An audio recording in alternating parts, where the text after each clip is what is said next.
vacina. A gente conversa agora com o advogado especialista em direito médico, que é o Washington Fonseca. Washington, muito boa tarde, seja bem-vindo ao Top of the Hour pela Jovem Pan News. E eu pergunto ao senhor, eu como pai tenho o direito de exigir, por exemplo, do município ou do estado que cobrem o passaporte vacinal, já que meu filho está vacinado? Isso é possível acontecer? Boa tarde, William. Boa tarde a todos os nossos ouvintes e assinantes da Jovem Pan. Esse tema é um tema bastante controverso, bastante polêmico, para falar bem a verdade. E pelo fato ainda da vacinação não constar no PNI, ou seja, no Programa Nacional de Imunização, existe um entendimento legal, a priori, nesse momento, de que a vacinação não seria obrigatória.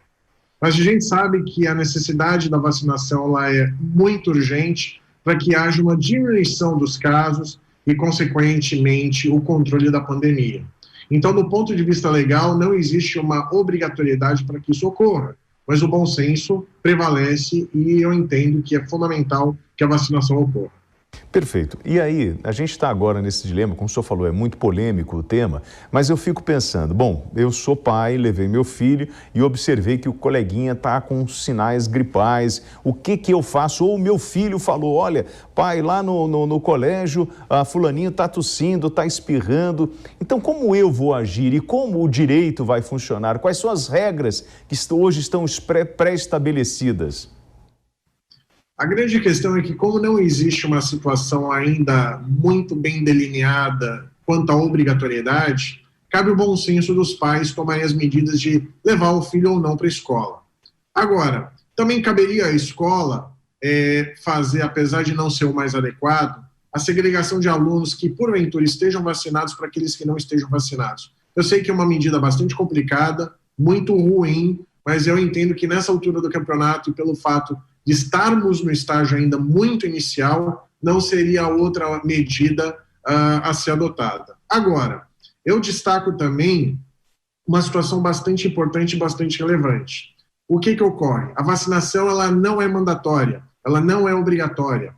Porém, a gente tem que fazer uma avaliação do que é aceito para esse tipo de paciente, para pacientes nessa faixa etária, analisar os riscos. Eu sei que isso é bastante complicado nessa etapa inicial, mas a gente também tem que ponderar que as pessoas de 5 a 11 anos, as crianças em especial, elas têm o direito à saúde. E aí vale uma avaliação de se a implementação dessa vacina, das vacinas, melhor dizendo, seriam plenamente adequadas, porque a gente vai, infelizmente, cair no dilema do direito individual versus o direito coletivo.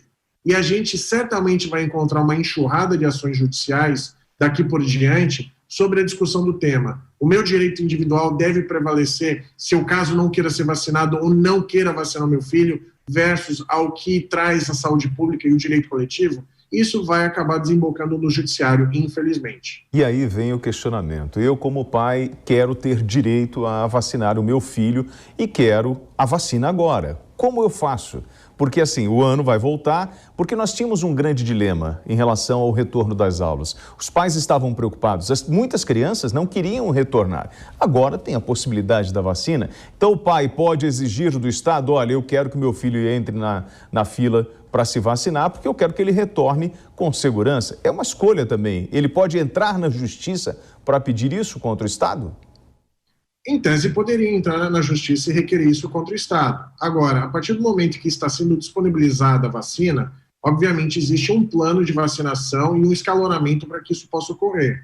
Agora, obedecido esse escalonamento, certamente, eu não tenho a menor sombra de dúvida, as coisas vão fluir de maneira bastante natural. Mas, caso aconteça alguma circunstância que a gente ainda não sabe o que está por vir, em termos de vacinação, vai ocorrer, não vai ocorrer, quem vai ser atendido, quanto tempo vai demorar, em tese poderia ser buscada a justiça para que a vacinação, nesses moldes propostos e questionados por você, William, aconteça.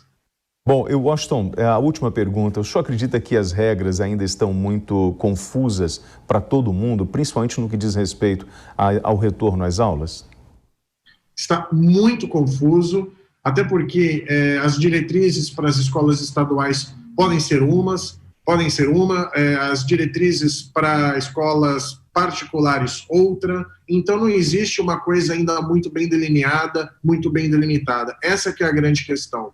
Eu acho que os pais devem, na medida do possível, se sentirem confortáveis, vacinarem os seus filhos. Repito, não é obrigatório, não é mandatório, mas eu também entendo que existe a possibilidade, a partir do momento que existe a possibilidade da vacinação de crianças, é que existe um mínimo de biossegurança para que isso possa acontecer.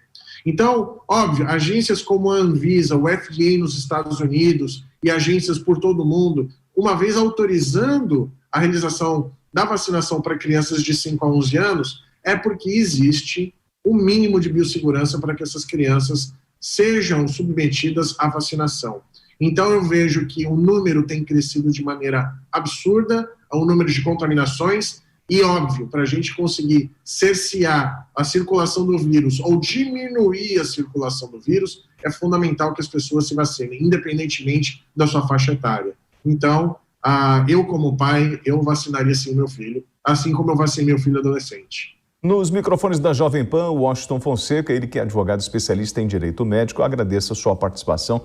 Ótima tarde, Washington.